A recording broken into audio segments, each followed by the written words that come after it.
Alors bonjour à tous. Alors aujourd'hui, je suis vraiment super content parce que j'accueille Lingen. Et Lingen, c'est un blogueur assez incroyable qui a une énergie énorme, qui fait des podcasts sur son blog qui s'appelle Vivre de son blog. Mais il fait plein d'autres choses. Il a organisé une conférence cette année, il va en organiser une deuxième l'année prochaine. Je sais qu'il sort bientôt aussi une formation. Et c'est quelqu'un, mais vraiment, qui a une énergie géniale et qui est... c'est d'adorable aussi, qui est toujours là pour aider les gens. Et donc voilà, Lingen, je suis heureux de t'avoir ici. Écoute, merci pour la présentation. C'est parfaitement moi, du moins, c'est ce que j'essaye d'être. Et puis, je suis content d'être là, Olivier. Ok, alors Lingen, est-ce que tu peux nous parler un peu de ton parcours? Alors, j'ai jamais voulu être entrepreneur. Mon frère, comme la plupart des Chinois, soit ils sont dans l'import-export, soit ils sont dans la restauration. Il était dans la restauration et m'a toujours un peu poussé à entreprendre, à lancer ma boîte. Quoi, pas lancer ma boîte, surtout à reprendre ses restaurants, un truc comme ça. Bref, à me lancer à mon compte. Moi, j'ai voulu faire des études. Ma mère m'a permis de le faire. Donc, après un master en économie internationale, je me suis retrouvé, donc le stage de fin d'année c'était à Shanghai et c'était dans du e-commerce. Donc c'est là que j'ai découvert le monde du blogging, comme quoi on pouvait vivre de sa passion avec un blog. Et il s'est trouvé qu'à ce moment-là, ma mère, après des années de maladie, est décédée et j'ai dû m'occuper de mon père qui avait 85 ans à l'époque. Ce qui impliquait que je devais trouver un moyen de travailler depuis chez moi. Ok. D'accord. Donc j'ai commencé à construire un blog, j'en ai fait sur les technologies, sur le développement personnel, bref, des choses que j'aimais bien. Et puis petit à petit, j'ai lu le blogging, j'ai toujours eu quelque chose pour le marketing, j'avais fait du marketing, et je me suis dit, je vais aussi lancer un blog sur le marketing web, sur comment aider les gens qui, comme moi, veulent vivre de leur blog. Il y avait beaucoup de contenu aux États-Unis, pas beaucoup en France. Donc j'ai démarré en partageant un peu mes propres aventures, mes chiffres, de manière authentique et honnête. Et petit à petit, c'est devenu ce que c'est aujourd'hui. Donc, vivre de son blog.com avec le podcast qui est rattaché, donc Solopreneur. Donc, Solopreneur, il y a presque plus de 80 épisodes maintenant. Et Ouais. puis, voilà, si tu veux des chiffres, je te les donnerai plus tard. Et voilà, aujourd'hui, donc, mon business, c'est euh, aider les gens à monter leur business avec un blog. Donc, je fais du coaching, du freelance, j'installe des blogs, je gagne de l'argent avec l'affiliation, tout ça. Et à côté, j'accompagne aussi des entreprises, des associations dans leur communication. D'accord. Ouais. Je sais que justement, pour tout le côté blogging, tu as aussi un club solopreneur. Mhm. Tu peux peut-être nous en parler? Ouais. Ouais. Alors, l'idée, c'est d'avoir créé, de créer ce que moi j'aurais aimé à mes débuts, ce que j'aurais aimé avoir à mes débuts, c'est-à-dire une communauté de gens avec qui je peux partager, qui ont à peu près le même niveau que moi et qui ont les mêmes motivations, et avoir un peu un coach, quelqu'un qui nous accompagne. D'accord. Donc j'ai construit le club Solopreneur. Alors ça existait aux États-Unis, je m'en suis inspiré pas mal. Donc c'est quoi? C'est un abonnement mensuel où tous les lundis ils ont un article exclusif où là, comme c'est un privé, bah je n'hésite pas à partager encore un peu plus sur mon business que je le ferai sur mon blog. Tous les 15 jours, il y a un coaching en groupe en visioconférence. Euh, donc tous les 15 jours pendant 1 heure. Il y a des bonus comme la possibilité de télécharger des guides, des audios et des promotions. Il y a aussi une newsletter physique que j'envoie tous les 2 mois, des petits jeux concours et un groupe Facebook évidemment, un petit forum où les gens peuvent participer. D'accord. En gros, c'est 29 euros pour le moment. Pour 29 euros, c'est de pouvoir offrir le maximum à quelqu'un qui veut se lancer, d'accord, qui n'a pas besoin que de contenu, mais d'être accompagné, d'être dans une communauté. Et pour moi, c'est aussi le moyen d'avoir un, un produit qui me demande le moins de temps possible. Donc, si j'arrive à maximiser les bénéfices pour les membres et minimiser mon temps à y dédier, bah, c'est la formule parfaite et je suis sur ce chemin. Je ne suis pas encore à destination, mais je suis sur ce chemin. Alors, on peut peut-être revenir sur le podcast puisque tu es vachement connu dans le milieu web marketing français pour justement tes podcasts, le podcast Solopreneur d'ailleurs. Et bah, tu peux nous dire peut-être comment tu t'es dit, tiens, je vais me mettre au podcast et qu'est-ce que ça fait maintenant d'en être à 80 épisodes? Alors, J'ai commencé à Shanghai quand j'avais, donc il y a 4 ans déjà, à me former sur web marketing grâce au podcast. Alors, podcast, pour ceux qui D'accord. ne savent pas, hein, c'est simplement de pouvoir écouter des émissions enregistrées par des gens sur son smartphone.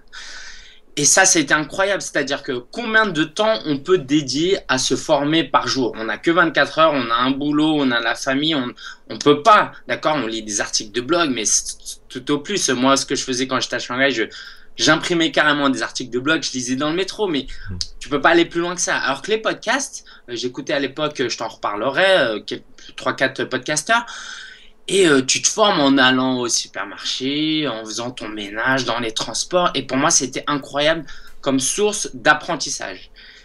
Et dans ma vie de tous les jours, j'ai toujours été très relationnel. J'ai toujours aimé parler. Donc je me suis dit, bah, pourquoi ne pas lancer mon propre podcast? Et c'est comme ça que j'ai lancé mon podcast, donc au début qui était très irrégulier parce que j'aime bien expérimenter. Et puis après, j'ai même lancé un podcast sur les produits Apple et sur les sorties en famille où ça j'ai un peu arrêté. Mais voilà, donc aujourd'hui en tout, j'ai plus de 100 épisodes de podcast à mon actif où il y a des interviews, des conseils, quelquefois je réponds à des questions. Et ce que j'aime beaucoup aussi dans le podcast, c'est qu'on peut être vraiment on peut être très très authentique. C'est-à-dire que quand on fait une vidéo, par exemple, qu'on met sur YouTube, on se dit, allez, l'attention des gens, c'est que 10 minutes, il va falloir que je sois super carré, qu'il n'y a pas de temps à perdre, parce que les gens, sinon, ils se déconnectent. C'est clair. Un article de blog, on ne peut pas imaginer écrire un truc de 5000 mots. Le podcast, c'est... Les gens, déjà, ils perdent pas de temps, donc que tu sois là, tu vois, que tu hésites un peu, que tu prennes un peu le temps, tu racontes des anecdotes, bah, finalement, c'est comme dans la vie de tous les jours avec les amis, d'accord? Un ami, tu le vois, tu ne demandes pas tout de suite comment tu vas, et tu non, il y a des discussions. Et donc, ça, pour moi, c'est un plaisir déjà de le faire, parce que si c'est pas un plaisir, on arrête.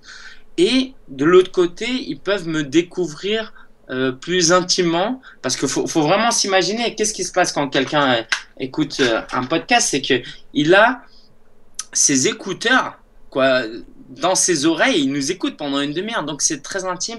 Et donc pour lui, c'est de découvrir un peu plus. Et d'un point de vue purement marketing, c'est la possibilité parce que voilà, le marketing, hein, comme il est aujourd'hui, c'est le know, like and trust, d'accord? Donc de se faire connaître, que les gens nous aiment, nous apprécient et qu'ils aient confiance. Et puis après, on peut tout vendre. Donc le fait qu'ils nous écoutent tout le temps, bah, ils nous aiment. Et on ne peut pas se cacher derrière un masque quand on parle tous les jours pendant 3/4 d'heure. D'accord? Et donc ça, les gens, ils aiment. Et donc aujourd'hui, un épisode, quand je le publie après 60 jours, je suis à plus de 1000 téléchargements. Ah ouais, pas mal. Et est-ce que tu as des retours, par exemple, est-ce que tu sais que certains de tes lecteurs sont devenus des lecteurs grâce à ton podcast, qui t'ont découvert sur iTunes, par exemple? Alors, la plupart des 1000 téléchargements, c'est des gens qui m'ont découvert sur iTunes. D'accord. Parce que justement, après, il y a une question d'habitude. C'est-à-dire que mes lecteurs, de les faire aller écouter un audio, parce que eux, les podcasts sont pas trop à l'aise, donc eux, du coup, ils écoutent comme ça devant l'article, quoi, devant le site web. C'est peut-être pas le plus fun. Donc pour eux, de les amener au podcast, c'est un peu plus difficile. Et pareillement, de ceux qui écoutent le podcast, les amener vers lire des articles et s'inscrire à ma newsletter, c'est plus difficile. Mais oui, aujourd'hui, j'ai 90% de mon audience m'a découvert sur iTunes. Et c'était au WordCamp de l'année dernière à Paris. C'était marrant, il y avait 2 personnes qui participaient qui m'ont dit, quand j'ai posé une question, qui m'ont dit « Mais j'ai reconnu ta voix ». Alors que quand on est dans l'audience, ben on parle, on nous voit pas. J'ai reconnu ta voix. Et ça, c'était vraiment pas mal. Et du coup, dès qu'on se voit, il y a un lien qui peut se créer. Des articles de blog, on n'a pas forcément l'impression de se connaître, et le blogueur n'a pas l'impression de pouvoir se permettre de raconter sa vie parce que les gens ne sont pas. Le podcast, tu peux le faire.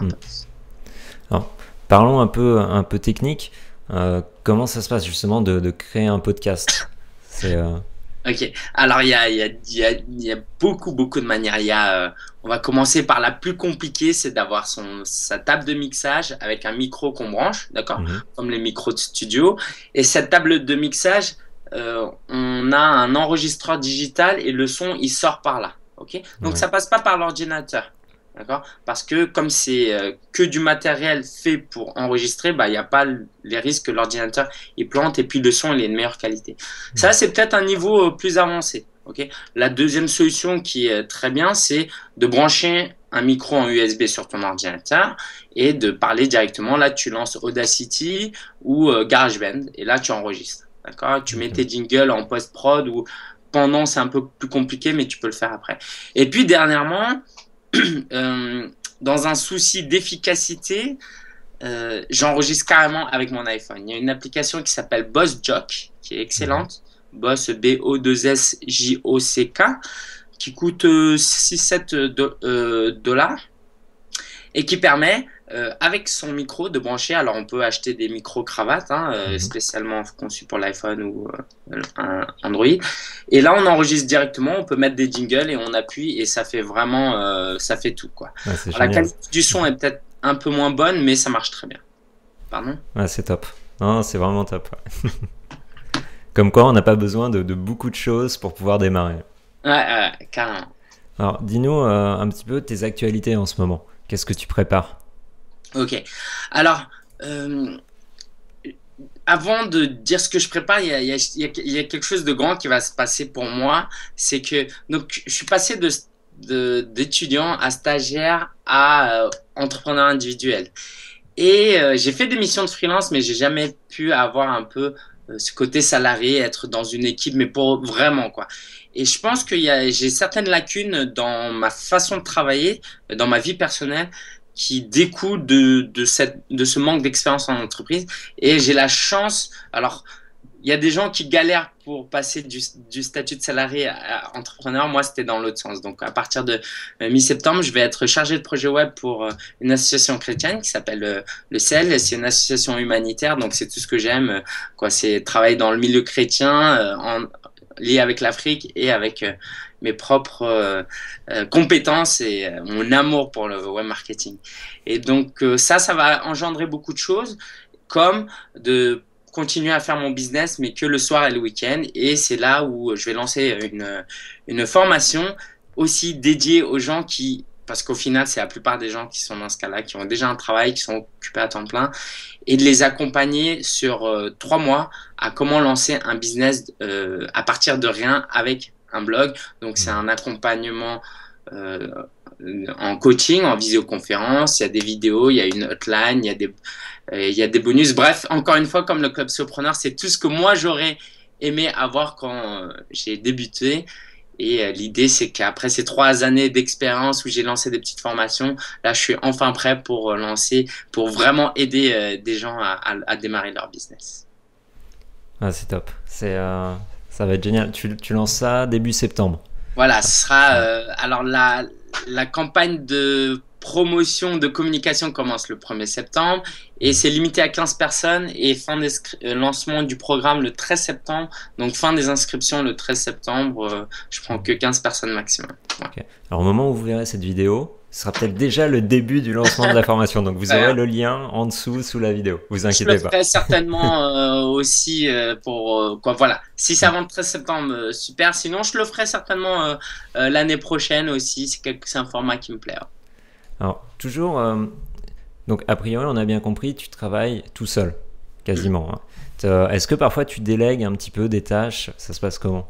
Alors, j'ai une expérience il y a 18 mois, presque 2 ans, où j'ai eu un assistant personnel. Donc, c'était quelqu'un qui était en Afrique et qui m'assistait pour la rédaction d'articles, pour la transcription. Parce que j'ai lu pas mal sur les assistants virtuels, comme quoi c'est très important et ça l'est. Par contre, j'étais trop immature, j'avais du mal à bien déléguer. Je savais pas qu'il fallait passer autant de temps à expliquer, à former, à se téléphoner chaque semaine. Donc ça, c'était un échec, mais j'ai appris énormément de choses. Entre-temps, je me suis formé un petit peu, quoi. J'ai lu un livre. Et là, la semaine prochaine, je recrute une assistante. Alors, mon petit conseil pour les gens qui cherchent quelqu'un, quoi. L'idée, c'est quelqu'un qui nous aide à gérer nos emails, à écrire des articles parfois ou à éditer nos articles, à retranscrire des vidéos, des audios pour le SEO par exemple et pour le lecteur. Et l'idée, c'est de pouvoir externaliser ça pour que nous, on se dédie à des tâches plus importantes qui a une plus grande valeur ajoutée. Et la petite astuce, c'est que les gens, je les invite à aller sur Odesk ou Elance et de chercher des assistantes virtuelles à Madagascar. D'accord ? Il n'y en a pas beaucoup. Et pourquoi? Parce que c'est un public très compétent, qui coûte beaucoup moins cher qu'ailleurs. Donc voilà, ça c'est ma petite astuce. Sinon, il y a aussi Smart Telia que je Mhm. connais. Euh, donc c'est quelqu'un qui a participé à Conférence Sopreneur.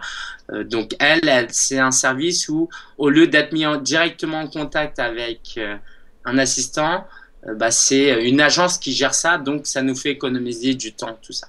Voilà. Alors, tu nous as justement, là, tu viens de mentionner ta conférence solopreneur. Tu peux nous parler de ça aussi? Ouais. La conférence Sopreneur, c'est bon, comme je suivais beaucoup Mm. d'actualités aux États-Unis, j'ai toujours été très envieux de ces rencontres quand ils parlaient de leurs rencontres, comme quoi voilà, ils ont passé du bon temps, ils ont pu Mm. rencontrer des gens qu'ils aimaient et créer des relations et des partenariats. J'ai voulu avoir la même chose en France. Et après aller au Web de Connect, où ça m'a vraiment plu, d'accord, j'étais connecteur. Donc le Web de Connect, c'est une conférence sur 2 jours qui a lieu en novembre. Ça m'a vraiment plu. Par contre, c'était des centaines de personnes. Okay. Et Mm. donc, bon, ça a ses avantages et ses inconvénients. Et puis, je suis allé au WordCamp Paris, qui est une conférence pour ceux qui utilisent et qui sont fans de WordPress, que je recommande à fond aussi. Et là, j'ai vu des passionnés et je me suis dit, mais mince, alors, j'étais presque jaloux. Je me suis dit, mais moi aussi, j'aimerais bien avoir une conférence de solopreneurs, de blogueurs passionnés. Et c'est là que je me suis dit, alors c'était vraiment début janvier, la conférence a eu lieu le 19 avril, donc j'ai tout monté en 4 mois et demi, alors que, bon, j'avais 3 mois et demi, j'avais pas d'expérience en conférence, mais j'avais Ouais. un peu d'expérience en événementiel. Donc c'était une superbe aventure. On était entre 40 et 50 avec tout le monde compris. Il y a eu Nicolas, Rémi et moi qui avons partagé. Il y avait Jérémy Ben Moussa. Bref, c'était très intime, je trouve. Et puis il y avait toi aussi qui a contribué au forum où tu as répondu à des questions sur le marketing. Je trouvais ça très familial. Euh, quoi, le contenu était bon, hein, il y avait vraiment des experts et moi-même personnellement j'ai pris énormément de plaisir à pouvoir partager. Et puis il faut pas oublier que en tant que blogueur, podcasteur et conférencier, c'est quand même un grand privilège d'avoir des gens qui ont toute leur attention portée sur nous pendant des heures alors qu'ils auraient autre chose à faire. Et donc ça, c'est tout simplement génial. Donc voilà, j'organise une conférence aussi en 2015 où là, on va peut-être passer à 60, 70. Ouais, personne. Et une technique un peu web marketing que tu as fait, je sais que la conférence, tu as revendu les vidéos derrière Ouais, également. ouais, ouais. Ouais. Alors, effectivement, il y a ceux qui pouvaient pas venir. Ok, il y a ceux qui pouvaient pas venir parce que ils étaient pas à Paris. D'accord? Et donc, pareil, j'ai vu aux États-Unis qu'ils vendaient des billets virtuels. Donc, au moins, il y a le contenu, il n'y a pas tout ce qui est relationnel. Et donc, j'ai pris des vidéos. J'ai un ami qui a enregistré des bonnes vidéos. On a tout packagé. Ça m'a pris un peu de temps. Et puis, on l'a mis en vente. Alors, j'en ai pas vendu énormément.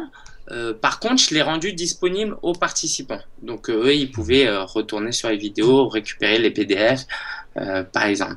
Et je pense que euh, c'est très tôt encore pour les particuliers. Les entreprises comprennent l'intérêt des conférences et tout. Les particuliers, c'est peut-être encore un peu tôt pour eux de se dire c'est quoi l'importance d'une conférence et puis regarder une conférence.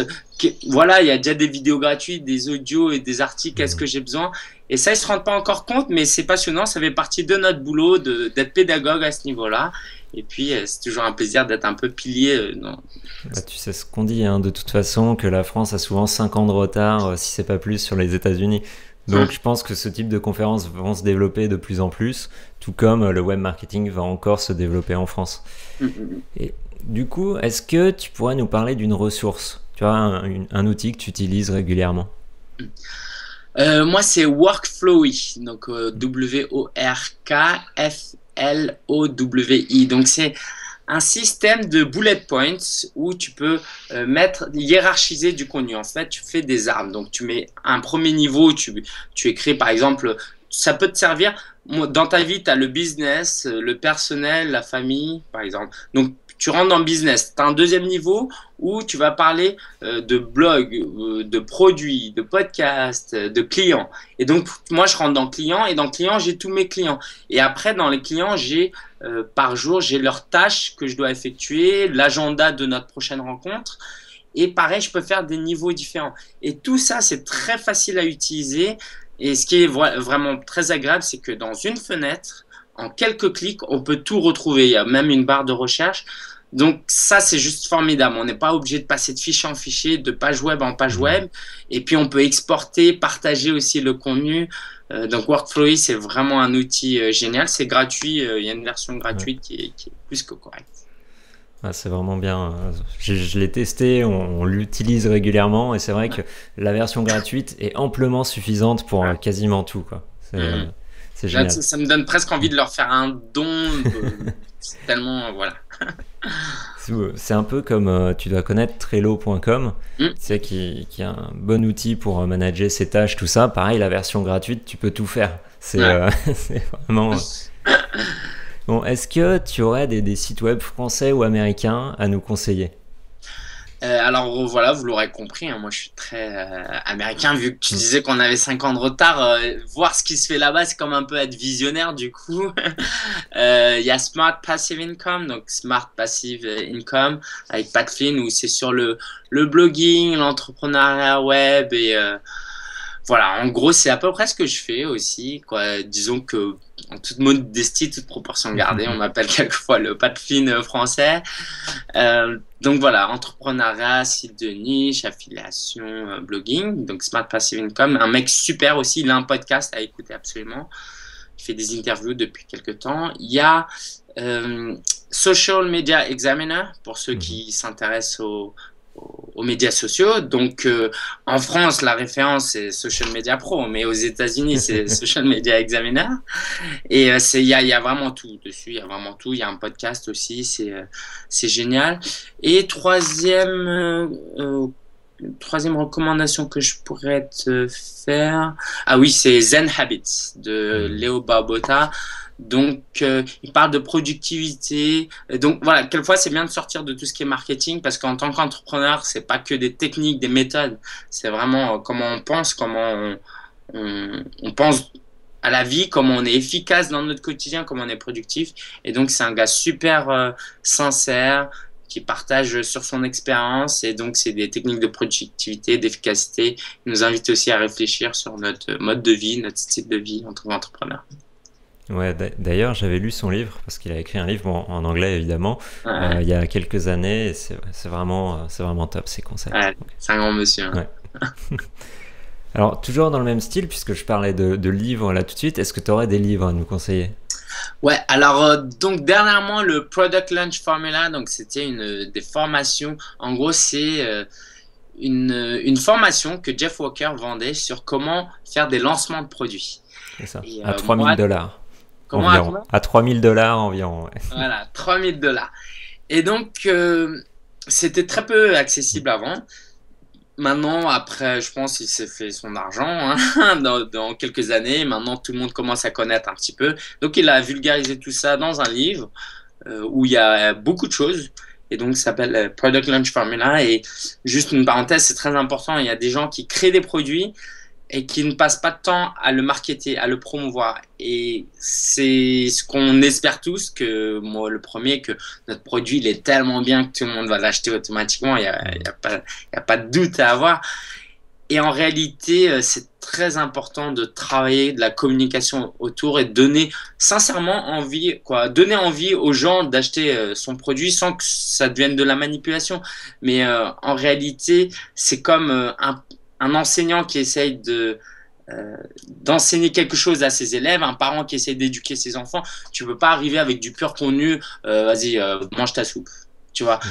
Et donc, pareil, pour le marketeur, c'est à lui de rendre le produit agréable et qui donne envie. Et c'est vraiment un travail important. Donc, je recommande à tout le monde de lire ce livre, pas forcément d'appliquer le tout à la lettre, mais il y a énormément de choses dedans qui sont très intéressantes. Et je sais que toi-même, tu l'avais lu. Ouais, tout à fait. Et ce qui est assez génial, c'est la technique qu'a utilisée Jeff Walker pour vendre son livre et pour en fait finalement récupérer plein de nouveaux leads au passage. C'est-à-dire qu'en fait, tu payais juste l'envoi du bouquin, il te l'offrait et tout ce que tu avais à faire, c'était rentrer toutes tes informations. Donc il s'est fait une base de nouveaux clients potentiels, mais juste incroyable en sûrement très peu de temps, quoi, en 2-3 semaines. C'est incroyable. Ouais, C'est vraiment du marketing de contenu là 3.0, c'est-à-dire qu'au lieu de faire de la publicité, il donne un livre et c'est ça ça. représente un coût pour lui, tout Mm. ça. Mais derrière, il sait que il va avoir des leads, comme tu dis. Et ouais, c'est incroyable. Ouais, parce que automatiquement, une fois que tu avais acheté son bouquin comme ça, enfin acheté, que tu l'avais commandé gratuitement, Ouais, bah, tu étais mis dans une séquence d'autorépondeur assez classique où finalement bah, il te parlait de ses techniques, tout ça, de ce que tu pouvais avoir en plus. Et c'est là où on voit du vrai bon web marketing, ouais, vraiment bien pensé, bien conçu, quoi. ouais, c'est admirable. C'est tout à fait d'accord. Est-ce que tu as un autre livre à nous conseiller? Alors, pour ceux qui démarrent, j'ai vraiment un très bon livre, c'est The Personal MBA. D'accord? Ouais. Donc, c'est quelqu'un qui s'est dit le MBA, ça sert à rien. Bon, il exagère un petit peu, mais ça sert à rien. Pourquoi? Parce que quand tu fais un MBA qui te coûte 30-40 000 $, on te demande juste de lire des livres. Et il s'est dit, bah écoute, je vais récupérer tous ces livres-là et puis je vais en faire une liste. Et son site, c'est voilà, personalmba.com. Et il a fait un livre où il reprend le contenu de tous ces livres-là. D'accord? Ouais. Une Le synthèse cœur. un petit peu. Mm. Voilà, il fait une synthèse. Et donc, pour celui qui n'y connaît rien ou qui a démarré, mais qui se dit, ah, mais peut-être il manque des bases, c'est Mm. vraiment un livre à lire, quoi. Et moi, j'ai écouté la version audio pour la première fois. Mm. C'était génial aussi. Donc, s'il y en a qui sont très, très feignants, ça En, marche aussi. en plus, c'est un livre qui est pas seulement pour le web marketing, mais vraiment tous les business en général. Il va vraiment expliquer ben, comment gagner de l'argent avec un business, quels sont les différents moyens qui existent, comment développer son business. Enfin, c'est vraiment un livre à lire, mais pour tout entrepreneur. C'est Bah, je te rejoins ouais, parfaitement parce que souvent aussi, surtout les blogueurs, ils se disent, mais moi je vais être un bon web marketeur, un bon blogueur, mais en réalité, c'est pas ça qui ramène de l'argent, c'est d'être un bon entrepreneur qui va faire toute la différence. Et c'est comme ça. tu le dis, voilà, ce livre, il reprend des bases de l'entrepreneuriat, c'est essentiel. Est-ce que, justement, bon, on en a déjà donné plein, mais est-ce que tu aurais un conseil à donner pour un web entrepreneur bah, qui débute? Le conseil, alors ça dépend forcément dans quoi il se lance. Si c'est dans des produits digitaux, dans l'infopreneur, dans le blogging, c'est vraiment de commencer avec quelque chose qui passionne. Parce que sinon, il n'y a pas de patron, il n'y aura pas de résultats rapidement, il y aura plein de distractions, il y a toutes les chances pour abandonner le blog. Et donc un blog qui est laissé à l'abandon, bah forcément il peut rien apporter. Alors que justement, c'est en persévérant, en restant régulier qu'on a des résultats. Donc pour un blogueur pur, vraiment, je lui dirais, faut vraiment partir de sa passion. Et si on ne sait pas c'est quoi la formule très rapide pour la trouver, c'est lancer un blog perso où tu parles de tout ce que tu as envie et en tâtonnant, tu trouveras ce qui te plaît le plus. Pour un entrepreneur plus en général, qu'il soit dans l'e-commerce ou ailleurs, vraiment de se former sur l'entrepreneuriat parce qu'en France, on est nul à ce point-là, d'accord? Moi, je pensais que c'était un gros mot à l'époque, le mot entrepreneur. Donc, se former. Et en France, on commence à avoir un peu plus de contenu, mais c'est pas encore ça. Donc, s'il y en a qui comprennent l'anglais, c'est super. Et un dernier conseil quand même, c'est de créer un réseau. Ça c'est à un moment donné, on décolle tout seul. Mais si on veut vraiment voler longtemps, on veut faire un long courrier, on est obligé d'être accompagné. C'est impossible, on peut pas faire ça tout seul. Et quand je dis accompagné, je veux pas que les gens pensent, oh, va falloir que je fasse du networking, que va falloir être opportuniste dans mes relations et être faux et aller à des salons et parler des gens que j'aime pas. Faut se forcer un petit peu, mais si on fait vraiment quelque chose qui nous plaît et dont on est passionné, on sait que c'est quelque chose de bon, si on communique bien cette passion, on va s'entourer automatiquement de gens, automatiquement avec de l'effort, hein, de gens Bien sûr. qui sont comme nous. Et tu vois, moi, Olivier, j'ai apprécié énormément d'être avec toi, d'être dans le groupe de Mastermind avec toi et Nicolas Penn. C'est génial d'avoir des amis entrepreneurs Mhm. comme vous. Et donc, c'est très encourageant déjà pour un entrepreneur et ça nous apporte aussi énormément d'aide, de solutions et c'est C'est vrai. juste la meilleure ressource qu'on puisse trouver dans la vie, je pense, ça reste encore les humains. Ouais. C'est vrai. C'est Et on a une chance incroyable aujourd'hui quand même, c'est qu'avec les réseaux sociaux, tu peux rentrer en contact avec certaines personnes beaucoup plus facilement qu'avant. Mais il ne faut pas s'arrêter là. Une fois que vous les avez contactés sur les réseaux sociaux, il faut essayer de les rencontrer en vrai, parce que rien ne remplace une véritable rencontre, tout simplement. Tout à fait d'accord. Et justement, il y a la conférence Solopreneur qui Ouais. peut être une super occasion. C'est vrai. Inscrivez-vous, quoi. Si vous voulez des informations, allez sur conférence.solopreneur.fr. Donc, pour le moment, il y a le programme et tout de l'année dernière, d'accord, parce que j'ai pas encore tout organisé pour 2015, c'est un peu tôt. Et donc, ça te donnera déjà un premier aperçu. Et effectivement, moi, je suis extrêmement heureux d'y voir. Et puis, normalement, tu seras là aussi, Olivier. Donc, Ouais, c'est sûr. super. Bon écoute Lingen, c'était génial. Merci pour tous ces conseils. Et est-ce que peut-être tu as un dernier mot à ajouter? Un dernier mot à ajouter, ce serait vraiment pour les gens qui se lancent dans l'entrepreneuriat de se dire je me lance pas justement dans l'entrepreneuriat, c'est un projet de vie. Et par projet de vie, faut que je fasse attention à ce que ma famille va me soutenir, comment mes amis le voient, et si c'est une bonne influence, prendre le bon côté, si c'est une mauvaise influence, de faire attention et d'équilibrer sa vie personnelle et professionnelle. Hein. Je pense qu'il y a eu énormément d'entrepreneurs qui ont divorcé parce qu'ils bossaient 70 heures et qui rentraient pas à la maison. Et de se dire, moi, j'ai qu'une vie. Et si je lance un projet entrepreneurial, j'ai pas envie de lancer sur des nouveaux, des stylos moins chers et plus performants. Sauf si tu arrives à trouver justement des stylos écologiques et que tu peux envoyer en Afrique après avec les bénéfices que tu fais parce que ça coûte pas cher à produire. Mais quelque chose vraiment où à la fin de notre vie, on va se dire, voilà, c'est 30-40 dernières années de ma vie.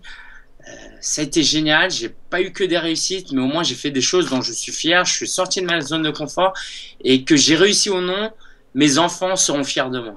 Et si on arrive à un point où on se dit, mes enfants sont fiers de moi, là, je pense qu'on a atteint le sommet. Ah, super conseil.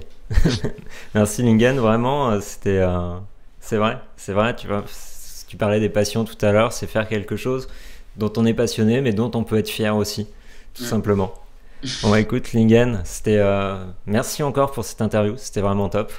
Et je te dis à très bientôt, et n'hésitez pas à aller découvrir Lingen pour son podcast, donc Solopreneur sur iTunes, ou avec son blog, vivredesonblog.com. Merci Olivier, c'était super plaisant, et puis on se revoit à la prochaine. Ok, ciao. Ciao.